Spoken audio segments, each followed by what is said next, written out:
Noel Advent Takvimi 21 Aralık Bütün başkâhinleri ve halkın din bilginlerini toplayarak onlara Mesih'in nerede doğacağını sordu.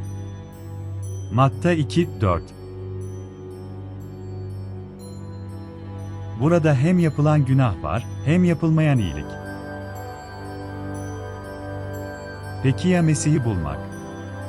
Sadece birkaç kilometrelik yolu yürüyen tek bir dindar yok.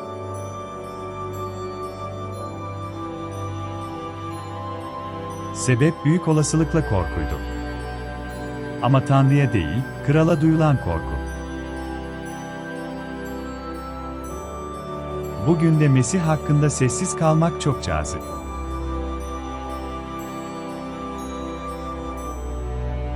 Korkunun bizi susturmasına izin vermeyelim. İnancımız için duralım.